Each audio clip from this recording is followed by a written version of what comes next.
Hi friends, எல்லாரும் என்ன பண்ணிக்கிட்டு இருக்கீங்க? என்னம்மா பண்ணிக்கிட்டு இருக்க?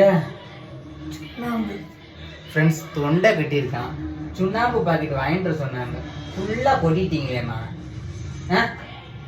இதுக்கு தேன் டப்பாவாம். இதுக்கு நம்ம தொண்டை கட்டியிருக்கோன்னா நம்ம என்ன போடுவாங்கன்னு எனக்கு தெரியல ஃப்ரெண்ட்ஸ். சீனி கலக்கி போட சொல்லி சொல்கிறாங்க. அதை கலக்கி தான் போடணுமா?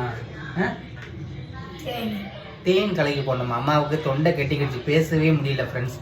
அதனால் தெரிஞ்சவங்க நீங்கள் சுண்ணாம்பும் தேன் கலந்து போடுங்க, தொண்டை கெட்டது சரியாக போகும், பேச்சு வரும் அப்படின்றாங்க. இதுக்கு நான் என்ன சொல்கிறேன்னா, வேறு ஏதோ ஒரு ட்ரீட்மெண்ட் இருக்கான்னு எனக்கு தெரியல. வேறு எதாவது இருந்தாலும் கமெண்ட் பண்ணுங்கள். இதை போட்டால் சரியாகும் அப்படின்னு சொன்னீங்கன்னா நான் அம்மாவுக்கு அது வாங்கி கொடுக்குறேன். சுண்ணாம்பு போட்டால் பொத்து கொடுமான்னு அது வேறு பயமாக இருக்குது. இவங்க பாட்டுக்கு பாருங்க, என்னமோ அந்த ஃபேஸ் வாஷ் பண்ணுற மாதிரி ஃபுல்லாக இங்கிட்டு இப்படியா சுண்ணாம்பு போடுவாங்க. கேட்டால் என் கூட சண்டைக்கு வருவாங்க. அங்கே வருங்க, இப்படி போடக்கூடாதுண்ணா, ஒரு லிமிட்டோடு தான் போடணும். தொண்டை கட்டி அம்மாவால் பேசவே முடியல ஃப்ரெண்ட்ஸ். சரி, நான் அவங்களை போட்டு விட்றேன் ஃப்ரெண்ட்ஸ்.